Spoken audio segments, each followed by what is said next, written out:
Now be moving to the first exclusive conversation, the first session of the day. This is going to be an important discussion on the topic of Kolkata real estate growth trends and forecasts. Can I have the chairs on stage in the meantime? When the chairs are being sorted on stage, I will introduce our honorable moderator, and then I'll be introducing our speakers. And what I'm going to do is I'll be requesting all of them to join me on stage together after all the introductions are done. Ladies and gentlemen, this session is going to be chaired by Anirban Gupta, Managing Director, East India, Colliers. With over 20 years of experience in the real estate industry, Anirban Gupta has been part of 2 successful startup firms. He has established and grown the business of reputed firms in East India, and he has developed and built a team of strong, efficient, and professional real estate experts managing their growth and development. As the leader of Colliers' commercial real estate business in the East, Anirban closely works with key real estate stakeholders to drive exceptional results for the firm. We have some interesting speakers as well, ladies and gentlemen. We have the humble presence of Apurva Salarpuria, Managing Director, Salarpuria Group. Apurva ji has been a part of the Salarpuria Group since the year 2005. A qualified chartered accountant, he has worked with KPMG Bangalore for 3 years before joining the group. Apurva ji is the Senior Vice President of Kedia, Bengal, and past President of the Entrepreneurs Organization, EO, Kolkata chapter. We also have with us today Ashok Saraf, Chairman, Sugam Homes. Ashok ji is the Vice President of Kedia, Bengal, and leads Sugam Homes, that is known for high-quality residential and commercial projects and recognized for its commitment to sustainable and eco-friendly practices. Ladies and gentlemen, sustainability is the future, so kudos to Ashok ji for that. We also have with us today Dr. Nitesh Kumar, MD and CEO, Emami Realty. Dr. Nitesh, with more than 30 years of experience, spearheads the functions at Emami Realty Limited. He has a strong track record of generating extraordinary performance in a fiercely competitive scenario across international and domestic real estate industry and real estate funds. Dr. Kumar is an expert in turnkey management to actualize a real estate development vision into reality. We also have with us today Tamal Ghosal, Chairman, Shrachi Group. Tamal ji is a first-generation entrepreneur who started his working life in hospitality, which helped him imbibe the ethos of international business. Having picked up the nuances of project management, he evolved into a business owner, managing various projects, across verticals and setting up projects across logistics, hospitality, education, entertainment, and telecom, roads and highways, civil construction in diverse locations as well. Tamal ji is also the President, Kedia, Howrah, Hooghly, and Director, Kedia, West Bengal. Ladies and gentlemen, the first panel is ready. Our experts are here. Can I request all of you to give them a big round of applause as I invite them on stage? Can I please have all of you on stage, please? Thank you so much. And just moment wo log aa rahe hain stage pe, can I have some more appreciation coming in? Ladies and gentlemen, you don't find all these people together under one roof every day. So thank you so much to all of you for being with us over here today and taking out time from your respective busy schedules. Can we have more mics on stage, please?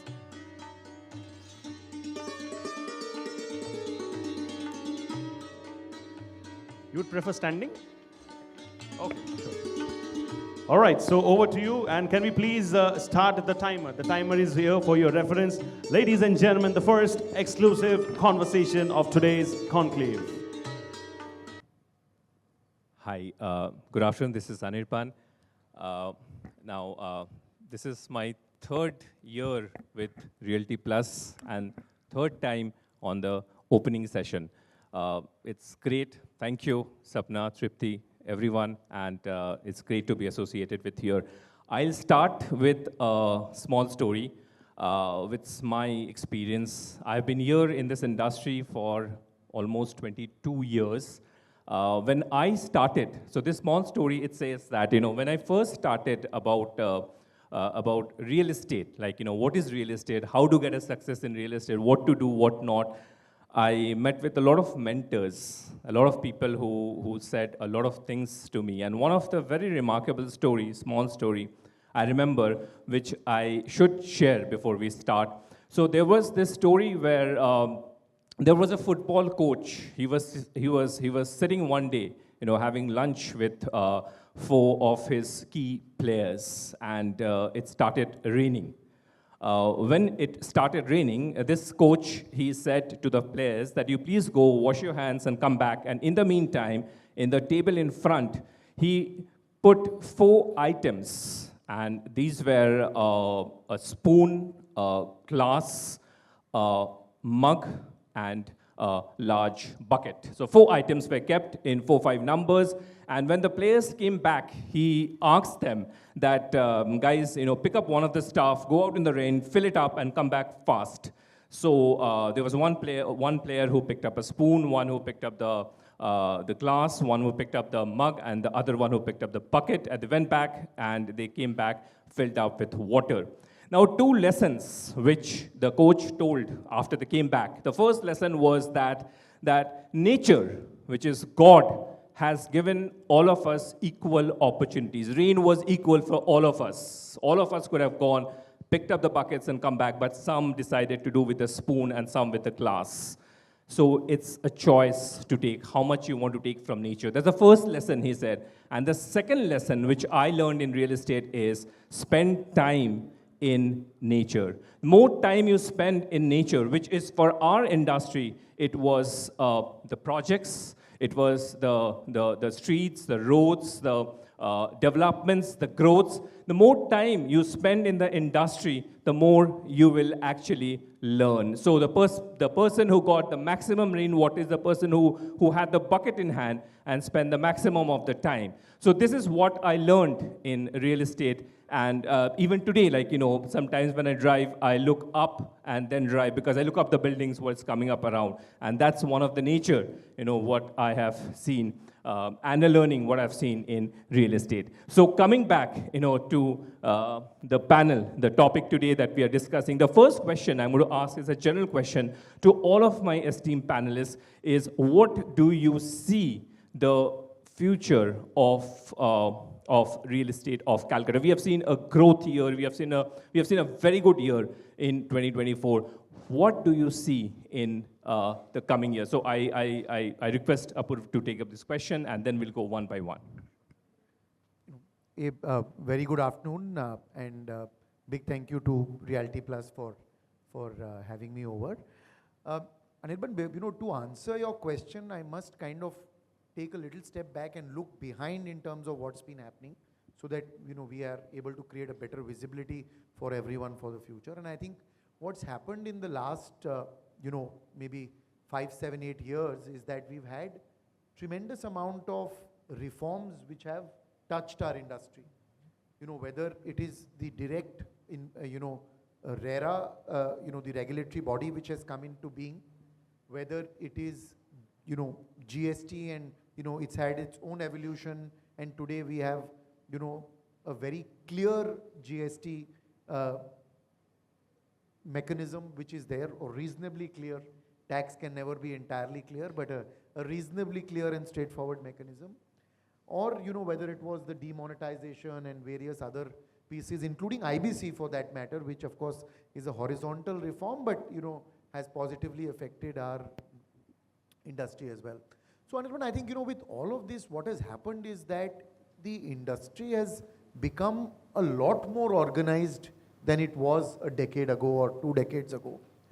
The buyer confidence in the industry, while today we don't necessarily think about what it was 15, 20 years ago, but a lot of us were in the industry at that time. And if you look back, at different kinds of agreements, each developer had its own format or own kind of things which he would keep for himself and things like that. So today, with the uniformity of the agreement, with the regulatory body being there, the kind of buyer confidence which exists, whether it is for residential, whether it is for offices, whether it is for industrial plots, I think is unprecedented. And I think we often quote this saying that what SEBI has done to the capital markets, RERA is doing to the real estate market. So with all of that, honestly, I think there is a structural change in the market. And I think while we will see cycles come across in our industry, which is a cyclical industry, I think we have very, very good years ahead.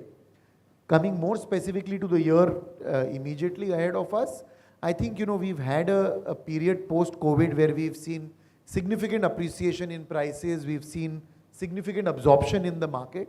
I think the demand continues to be there, different verticals. We actually have some supply challenges in some of the verticals, as we can probably talk about later in this panel. But I think we are in a period now which is of steady prices, high buyer confidence, and I think it looks like a good and steady year as far as residential real estate is concerned. Right, absolutely. Thank you so much. So one question, Ashok ji, before you take up, to you only, a very famous quote, which was there in Calcutta in early 2000, was this "Moner moton bari and moner moto dam." It's a very, very popular quote in a region of Calcutta called Garia. And all honor and all credit goes to this man who have created this quote, who have created this market, and have taken Calcutta to the next level. Sir, over to you to give a little bit insight of that to the audience. First of all, my thanks to Realty Plus for inviting me to this session. And it's very nice to meet all of you. Anirban is taking me on a journey which is about, I think now, about 25 years back. And we had acquired this large parcel in Garia. It was one of the largest projects at that point of time, around 2002. And at that time, the industry was not so organized. We mainly had, single buildings and very few large projects. So this idea of this Moner Moton Badi, Moner Moton Dam came to me on the spur of the moment.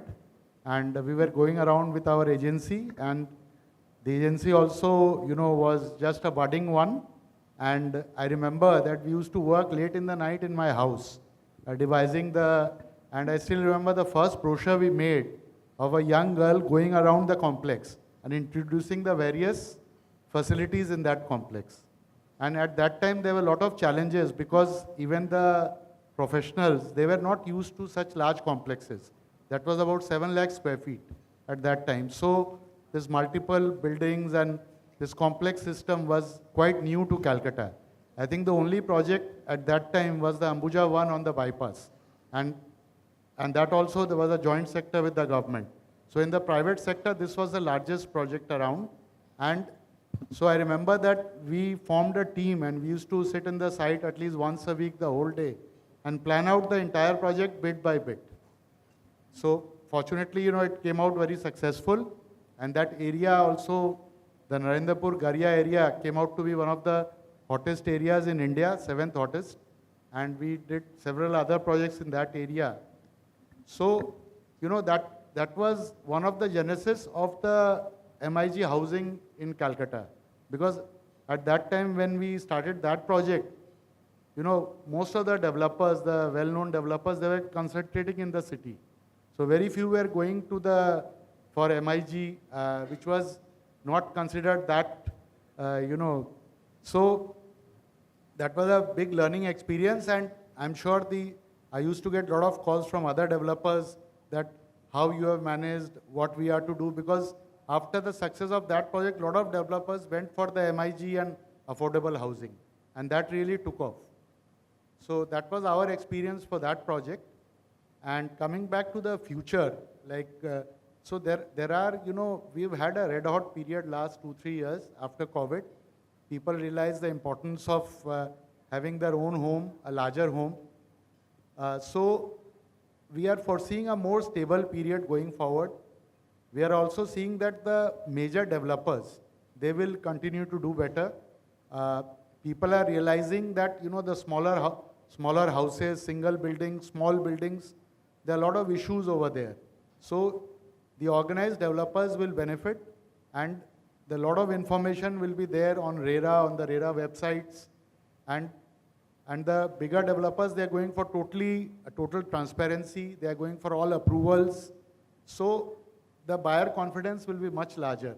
But to expect that, the last 3 years trajectory will go on for the next 1 or 2 years may not be feasible.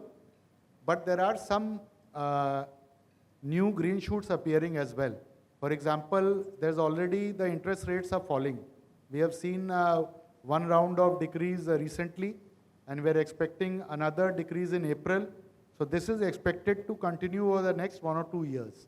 So especially the mass housing or even the HMIG, we will see a lot of traction due to affordability. For the common man, the interest component is very important.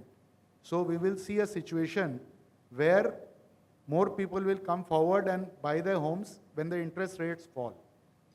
And another issue which has happened in the last 2 years is the decrease in the capital gain tax.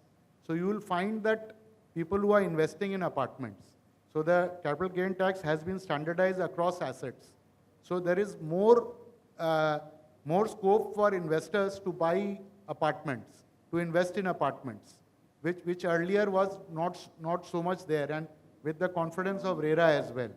So we are seeing that maybe the market will stabilize, but new factors will come in which will give impetus to the market.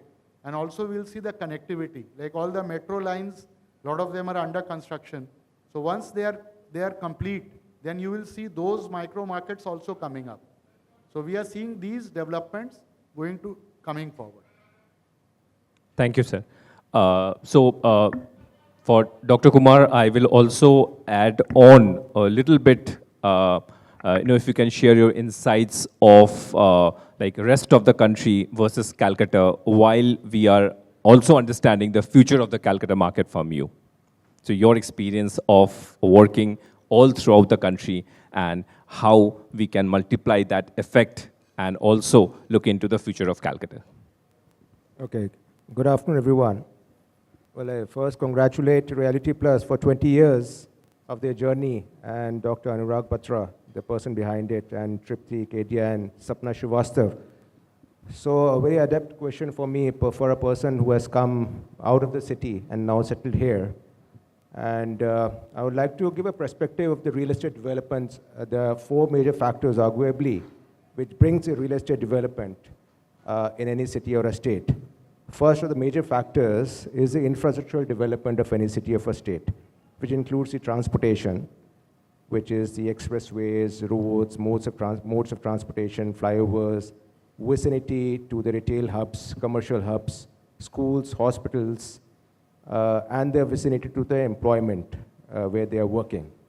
Second most important factor is the regulatory laws, which is the land laws, or the property taxes or the registrations in a particular city, or the housing subsidies which a city or a state provides, or the ease of doing business, the time that it takes for a sanctions or a regulatory authority to give the sanctions approvals.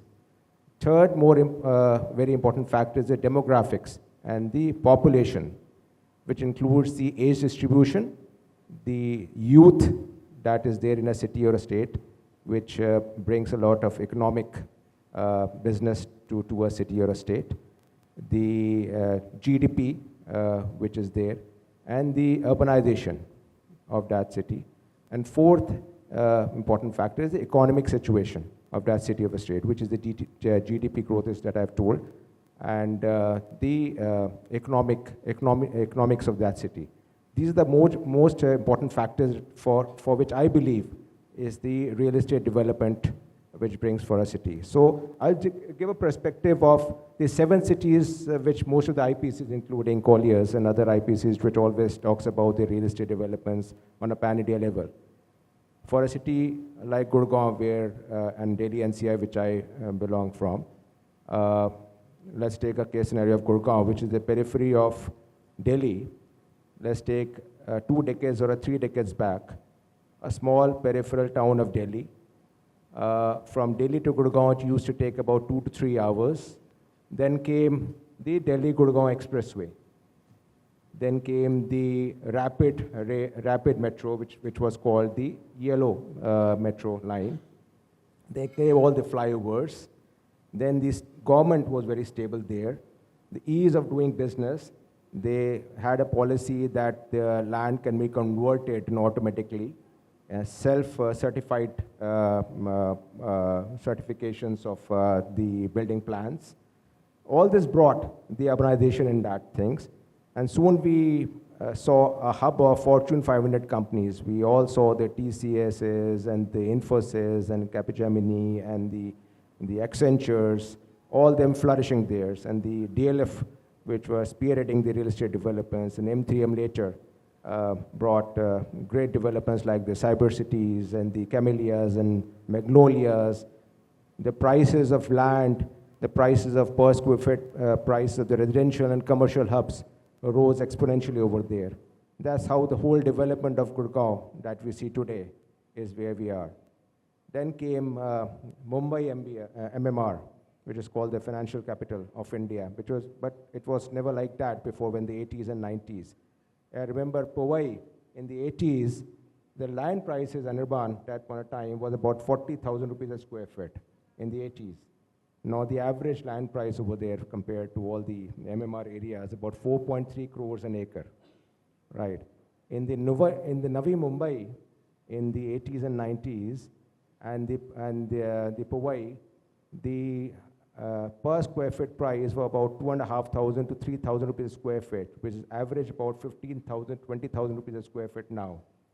The South Mumbai prices of about 15 to 20,000 rupees a square foot, which is now about 50,000 to 80,000 rupees a square foot.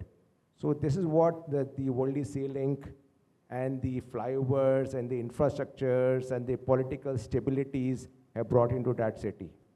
Then came the Bangalore. Now all we know was about only the defense and the aerospace. The Bangalore was always known for that. Now it's called the Silicon City of India. Why? Because the Infosys on the commercial developments in the city and the TCSs have all been there. That is a city where the maximum inventory absorption is there, Bangalore. All the developers, major developers, whether it's called the Prestige, Puravankara, or the Brigade, now are searching for opportunities outside Bangalore now. They've all gone to Mumbai's and Delhi's and Hyderabad and doing development, great developments there, including the Salarpuria. So then came the Hyderabad. The land was in abundance. See, metro started in Hyderabad as late as in 2017. But the great infrastructure, political stability, and the trick of the game was unlimited FSI. It was a very investment-friendly city. So the whole world was eyeing towards Hyderabad with unlimited FSIs, and they had fancy buildings all over. Now we come back to Kolkata. Now, cultural capital of India, intellectual capital of India, most historical city of India, British capital of India. We had everything, right? But the progress and real estate development was slow because infrastructure was not as great, or it was not keeping with the pace for the rest of India. There were reasons for many, right? If you see the data in the last 2 decades or 3 decades, even if you compare the launches from 2019 to 2024, number of launches of real estate is hardly about 8% as compared to 18% of the rest of the 7 cities in India. The office absorption level in 2023 was only 2%, where the rest of India is about 22%. The per capita income of Kolkata is 1.54 lakhs, where the average per capita income of top 7 cities is about 5 lakh. Now, Kolkata has got everything. Now, with the BGBS, which is the Bengal Business Global Summit, this year, 90, you know the figure, the investments that have been made out there? 90.51 lakh crore investments this year have been promised out there. Infrastructure that has been promised out there is tremendous. The expressways that are coming, the flyover, the metros, the Esplanade, the Joka Esplanade Metro, the East-West Metro, 16.6 kilometers, the airport metro, then the air traffic control that is opening this year, the airport expansion that is happening in later this year, the seaport, the number of cargoes that is expanding, 430 crores of investment. The expansion out here in Kolkata is going to be tremendous. What I'm trying to say, people like us who moved from Gurgaon to Kolkata is seeing the opportunity, while the other markets have matured. See, I'm not saying that the prices, they are not going to rise. They're still going to rise. But the rise of real estate is not going to be as big or as large as compared to the East, which is Kolkata. So ladies and gentlemen, the opportunities of real estate and the rise of real estate or the ride of real estate in Kolkata or the East is going to be much larger. This is the time. This is we are. And we are lucky to be in this situation. This is where Gurgaon used to be 2 decades back. This is where Bangalore was 2 decades back. Now is the time to invest. Thank you. Thank you so much. It's like great to hear, the words that you have shared. Now, I'll come to Mr. Ghosal, and one very important word I'll pick up while asking him is about infrastructure. We spoke about infrastructure, and you are one of the best person to explain that to the audience. What's the future in infrastructure in Bengal? Thank you, Anirban, and thank you very much, Sapna and team.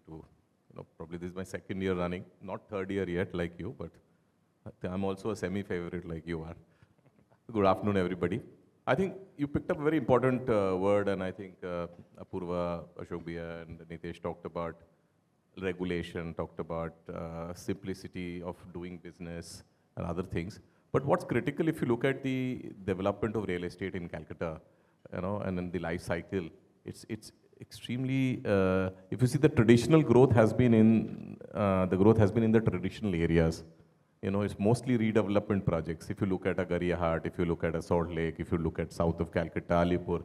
So they were mostly, redevelopment. What was the first real attempt at, making Calcutta bigger was Eastern Metropolitan Bypass. So that was again a function of infrastructure.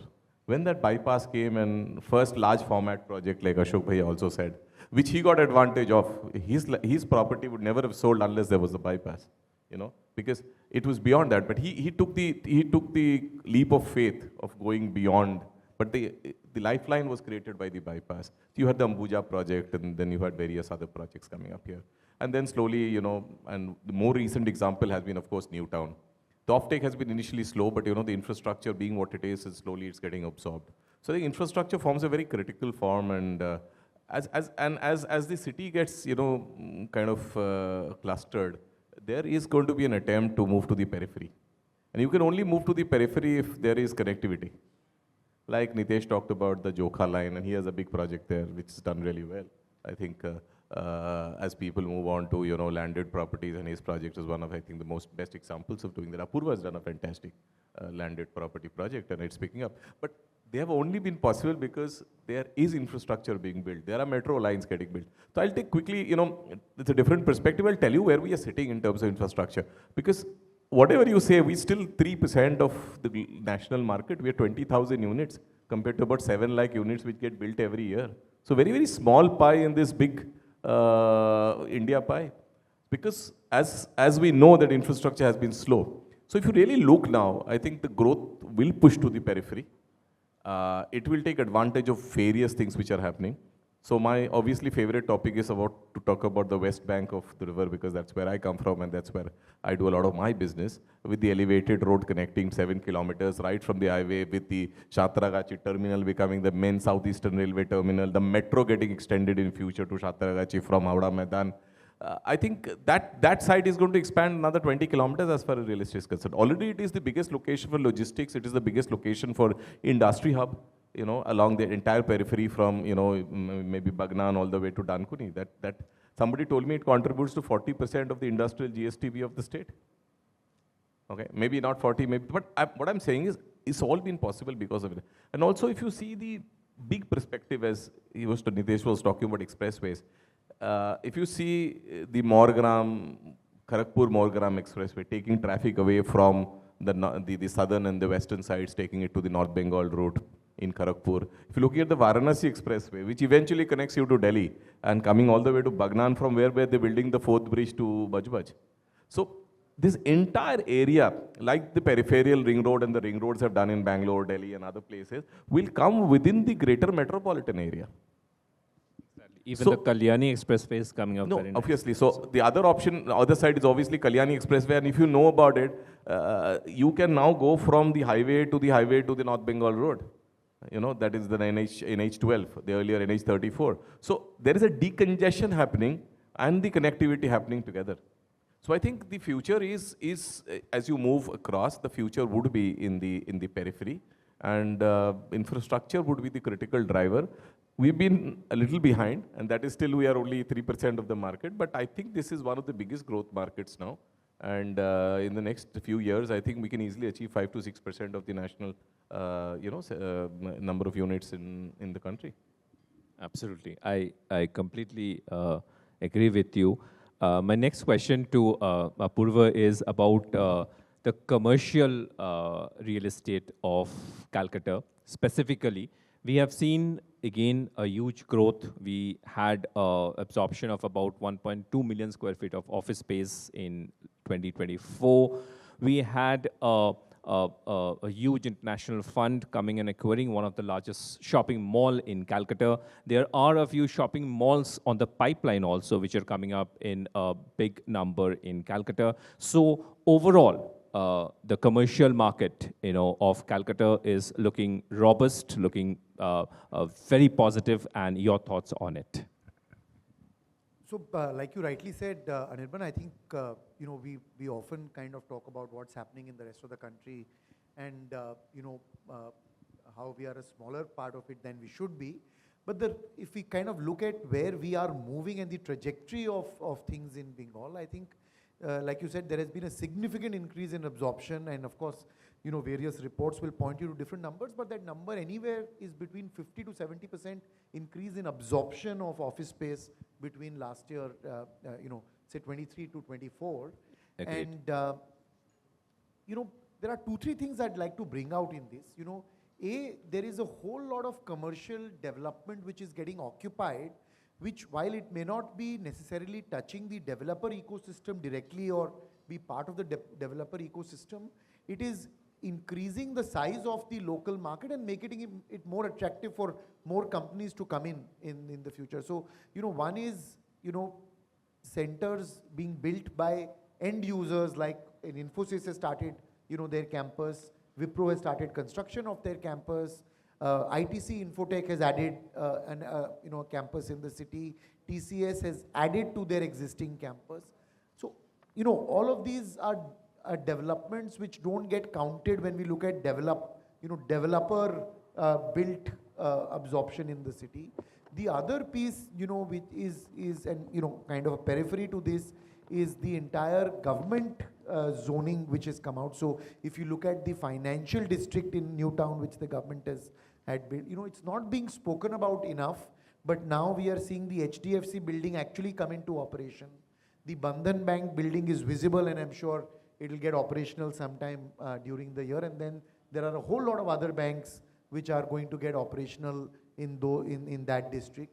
There is the Silicon Valley, which got spoken about earlier, but now we are beginning to see, different pieces getting developed. There is a data center under construction. There are a bunch of IT pieces. So, all of this is sizable, office which is getting absorbed and contributes to the economy. Also makes it attractive for other companies to come in. The other, kind of, I should say maybe a pleasant challenge or a positive challenge which is actually coming is that we are now beginning to run out of grade A office space in the city. So today, if large corporations want to come in and lease out large footprints of office space, we actually have very, very limited choice. So while it's a positive kind of challenge to have, I think it is something which is an opportunity for everybody in this room, as a developer, as a consultant, as any of that, to kind of create. And I think we are beginning to see, the World Trade Center, one of our colleagues, which is being announced and in the market, and we are seeing more development in Rajarhat, Newtown beginning to come in. Sector 5 is becoming attractive again from a, price points have increased, rental points have increased. So, you know, I think overall the trajectory is very positive. There are various kinds of, you know, requirements which are coming into the city, and I think it's an opportunity which is there for the taking for the next few years for people to develop office space in the city. So just add on one question to you, one more question to you is the hospitality piece. Now, India has really grown in hospitality sector. So we had a total room branded hotel absorption of 2 lakh plus in the last 1 year. We had MCAP of first Indian hotel, IHC, which reached 1 trillion first time in the history. We had EBITDA margin going up by 1% overall pan-India. So coming to Calcutta, we are adding up 1,000 rooms in 1 year, which is like from 5,000 to about 6,000 branded hotels. So this sector is again taking to a next level. And with East, like with Bengal, we have, you know, hills, we have got like, you know, seasides. So how do you feel the hospitality sector growth and future in Calcutta, I mean, in Bengal? So, Anirban, as you know, we are part of 2, you know, operating hospitality assets in the city. And the last 2 years have been the best that we've had in the 10 years, you know, that both of these assets have been operating. Again, you know, if I just leave aside, I don't want to always look at comparing, you know, one city to the other. But the reality is the trajectory is great. And see, ultimately for hospitality in cities, the driver is, you know, office absorption and, you know, economic activity on the business side. And like we just spoke about, you know, that is on a very, very positive trajectory. And, you know, that is reflected in the demand for the hotel rooms which we are seeing. Added to that, the government has added infrastructure in terms of MICE, which, you know, is our renovated Milan Mela, and the convention center that we have in Newtown is now more active than ever. So overall, I think we are in a great space. You know, honestly, there is enough space for more inventory to come in. It only makes it more attractive, especially for groups, MICE desks, you know, from a MICE perspective, to have, you know, for example, just next to our Novotel here, there is a small Holiday Inn Express which is coming, and we are eagerly awaiting because it makes it more attractive for people to have events in our hotel where, you know, the combined inventory can be used for different categories of occupancy. So overall, I think, you know, we are in a great space as far as, you know, demand is concerned. As things move forward, I actually hope that we have more quality inventory come into the city, which further opens up the possibility of demand. So I think on both these fronts, we are in a good space, and the next few years look very, very promising. Thank you. Ashok ji, sir, 2 questions to you. One is, there's a luxury housing buzz in Calcutta, like, you know, it's doing good. Premium housing is also doing good. What's your thought on it? What's the future of it looking like? And my second very important question, again, the audience must know, is about the social work that you do all around. You keep on doing all around and giving back to the society a lot. So 2 questions for you, sir. So I'll take your second question first because it's closer to my heart. And so, you know, most of the people are not aware of the great work all the builders are doing, not specifically our group.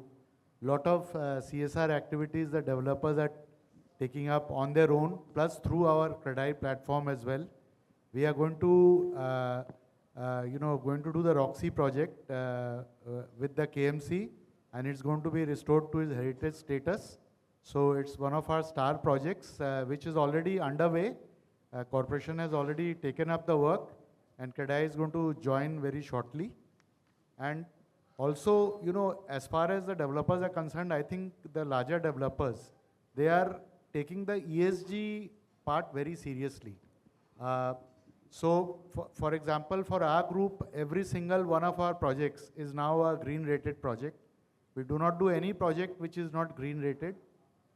And we have several schemes running for example, we have a scholarship scheme for 100 students. Then we have, our group has was involved in making the entire sports complex for the Horticultural Society. Not only we contributed in the funds, but we also gave our time and effort so that, and it's come out wonderfully well, and it's a resource for the city. So in our own way, a lot of developers are doing a lot of work which adds to the city. It's not so much in the public eye, but I think we should have awareness on that behalf. And which was your other question? About the luxury and premium housing. Yeah, so the luxury premium housing, Calcutta is not a very large market. And in the last 2 years, we have seen a situation where there has been a shortfall in the luxury housing. And most of the projects which were ongoing, I think they have been taken up. So now we'll have a situation where the new projects are going to be launched, and we'll have to wait and watch that what is the response for the new projects. For the existing project, response has been fantastic, and most of the inventory is taken up. So the jury will be out on the new there are not too many land parcels, because the luxury housing is concentrated in very few macro markets in Calcutta, very few areas. So we do not have very good land parcels available. So I guess whatever is going to be launched will be taken up. Thank you, sir. Dr. Kumar, again, like 2 questions for you also I have. In fact, I have a lot of questions for you. But 2 questions which I'll ask you is, number 1 is, this is a question which everyone wants to know is about the use of tech, use of AI, and use of robotics, how they are value adding to the construction industry. That's my first question to you, which is something, which all of us want to know, actually. And definitely, the second question is, you are also concentrating on a lot on second homes concept, like I think, the Joka concept that you've done. It can be a first home also, it's a luxury actually. So what's your thought on going future, the idea of second homes in Calcutta market? I'll again answer as the second question first. Joka was the Emami Astha project was conceived as second home, as you rightly said. To our good luck, post-COVID, 70% of our sales happened as first homes. So we were very happy. That was a clear sign that the distance is not enough, the infrastructure is growing. Metro had already come to Joka. But second home concept for the bigger sizes of bungalows over there was actually for the second home people. But our distribution of the bungalows was like 80-20 of smaller bungalows to bigger bungalows. So 80% were all consumed by the first homes. But second homes all around India is a concept which is being there for last decade or so, which people, because of their busy schedule and all, would want their weekend homes, their holiday homes, would always like to relax. The Vedic village has been a successful example. Joka was also conceived like that. Now Godrej has bought a large parcel of land beyond Joka, so that is also will be I think conceived like a second home concept. And Maldin is also has a project beyond Joka, which is also conceived. So second home will also always flourish, and will have a greater percentage in any city. Tech is a very important part, and it will always be in any industry, whether it's real estate or any industry, will always be very important, which will always be growing. You see, in construction, there was a traditional conventional method that people used to, follow the timeline schedule on a piece of paper, and they used to come to their heads at what is the schedule, and what are the timelines of their slabs and structures, and what is the slab cycles. Now there are ways, and there are AI tools available. Sitting in their head office, anywhere in the world, you can see your slab cycles, you can follow your schedules. There are many, many ways. Your sales have their techniques, their AI tools, where your sales can be recorded, your salespersons can be recorded, your which tower and which things. And so there are 3D homes where the construction technologies can be done. You know, you must have read in newspapers, like a 8-storied building in China was made in 24 hours. So they're all technologies possible. Of course, it's going to come in India soon. Right, the construction costs we were analyzing is going to be very high at this point of time because the materials and technologies are going to be very costly right now. The AI tools will play a very, very important part in the future.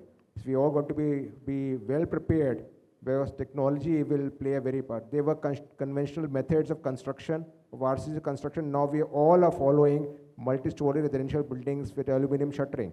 So slab cycles have reduced from 18 days, 19 days to like 8 days. Right. So we all have moved on. So they will all, this is the future. We all have to adapt with the times, with the modern times. Thank you. I think your time is up, so I'm... yeah. So my last quick one to Mr. Ghosal is, how do you see, Howrah is becoming a big logistic hub, like NH6, NH2 both. So how do you see also like housing sector as well as the logistics sector growing with the support of the infrastructure in that part of the city? As I said, I think infrastructure drives it. One of the real proofs is, the big developers in Calcutta, many of them have started their projects in the last 2-3 years in Howrah.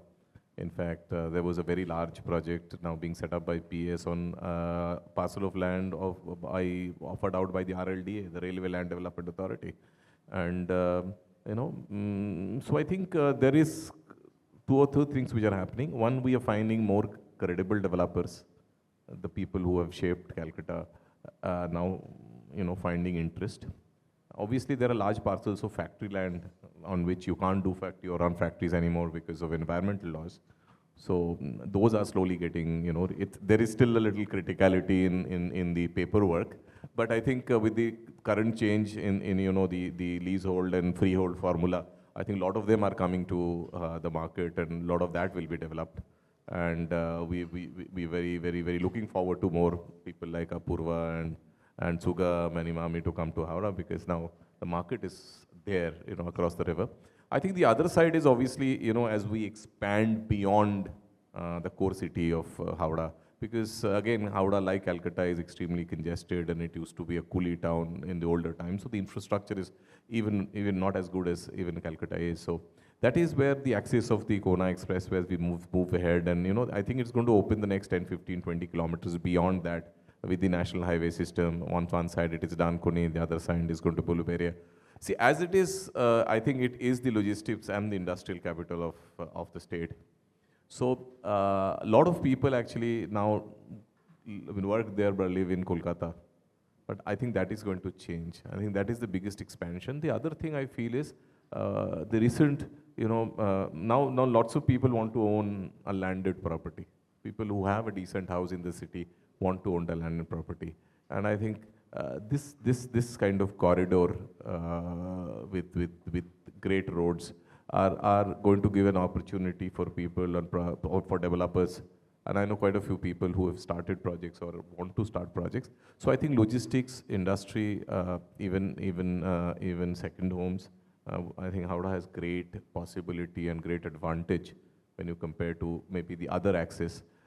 Right now, the southern bypass and the southern axis is more preferred, or the southwest axis is more preferred. But I think the access to that side will be, like you can get to, let's say, once that elevated road is built from the national highway to, let's say, Raj Bhavan in 10 minutes.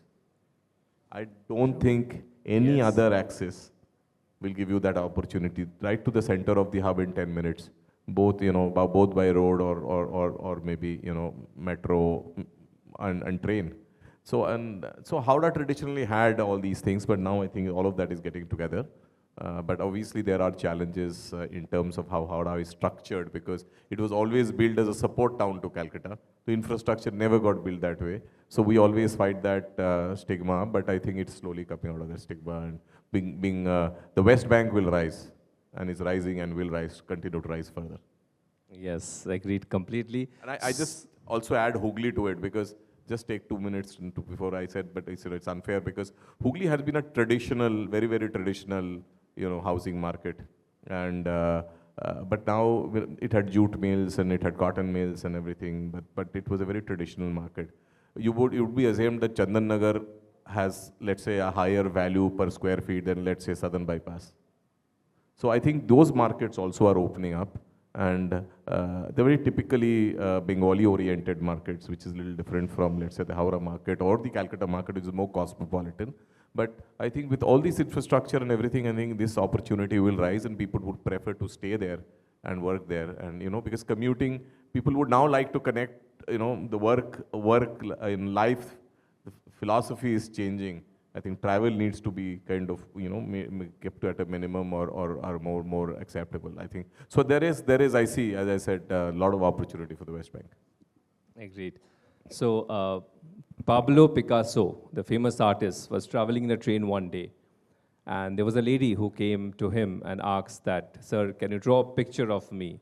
He said, "Yes, why not?" He picked up a piece of paper, a pencil, and he drew a picture of the lady in 3 minutes. And he asked that, "Ma'am, it's 3 million USD. The lady was shocked, said that, "Sir, it took only 3 minutes. You are charging 3 million USD. And Picasso smiled and said that, "No, ma'am, it took me 30 years to draw this picture."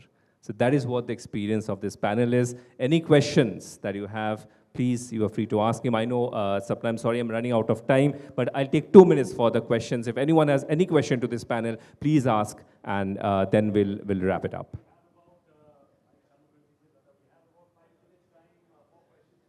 Wants to ask a question, you can raise your hand. And I need to spot you as well accordingly. So if you can please raise your hand, be kind enough and make it easy for me to spot you. Any questions? I'm sure everybody has, oh, sir. Sorry, it was a different angle for me. Really nice to hear all of you. Many of my friends are here. But what I fail to understand is what made the Calcutta price surge so fast and so high? What is the... Someone from the floor can give this answer.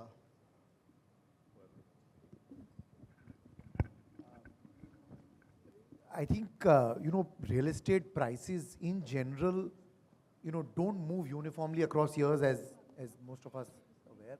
And, it's a cyclical industry where, both demand and pricing move in kind of jerks, if I may say so. And, post COVID, there was this spur in demand and there was a shift of that cycle. I honestly don't necessarily fully agree that the prices have moved, too aggressively or too. There, of course, will be pockets or, isolated micro markets, isolated developments where this might be reflected. What does tend to happen, like I said, is that it moves and then it again takes a while to stabilize for a year. So in certain cases, it might overreach and then, time correct before it kind of moves on. But very honestly, if you benchmark us against the major cities across the country, including today a Gurgaon, I'm saying even if you leave aside a Delhi, our price points today continue to be much more affordable, both on the residential as well, actually across residential, commercial, industrial, hospitality, all of these. And we lease properties in multiple other cities.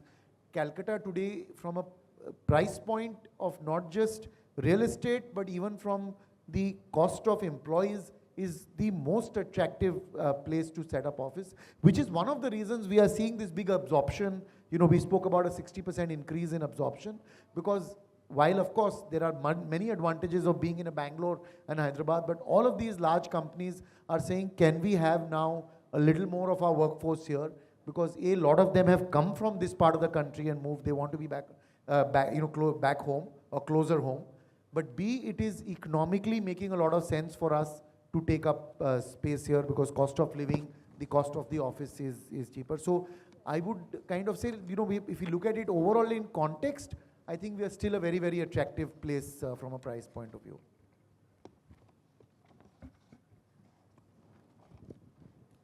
Do we have any more questions? We can take one more question if you would want to ask.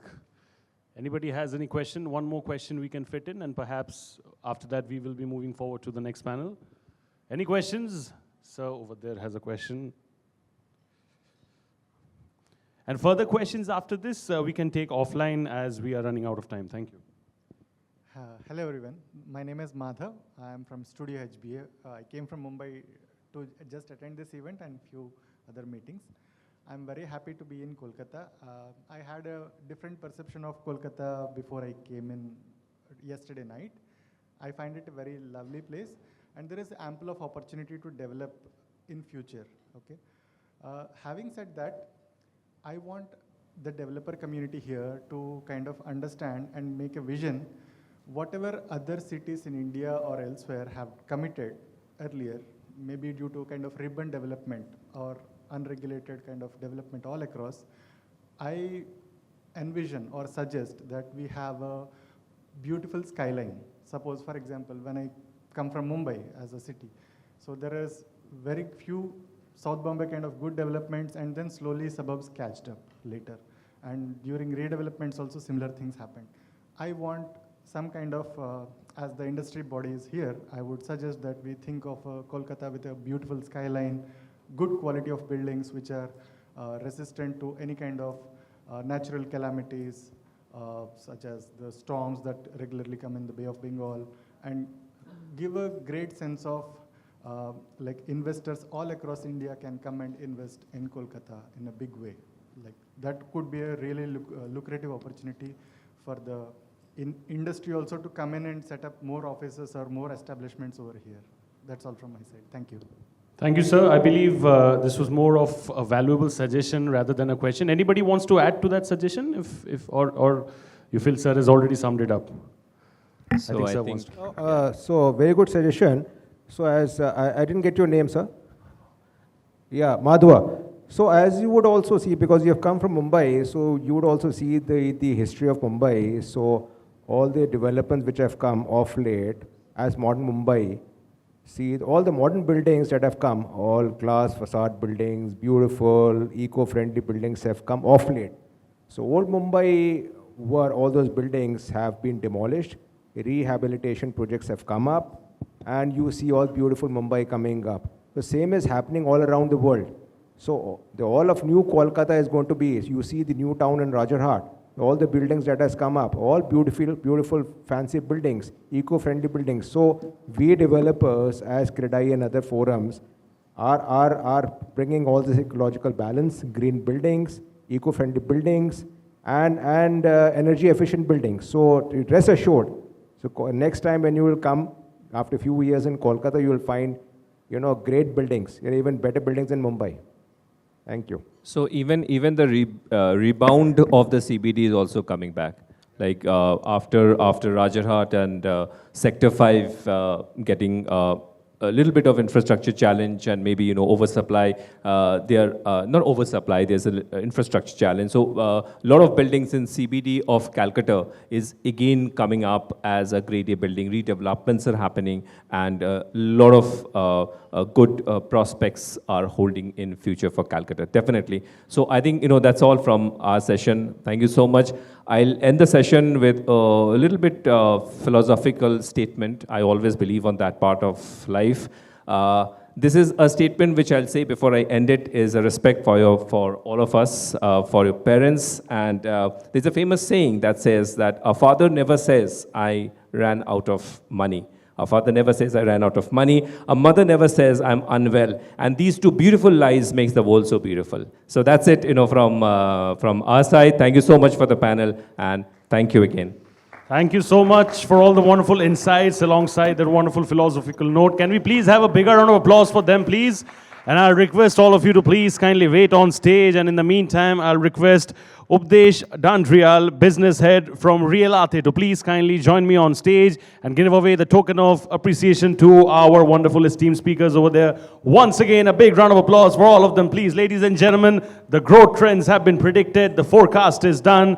This is what is going to be the future of Kolkata real estate. Can we have some bigger appreciation and bigger round of applause coming in for our speakers? Thank you so much.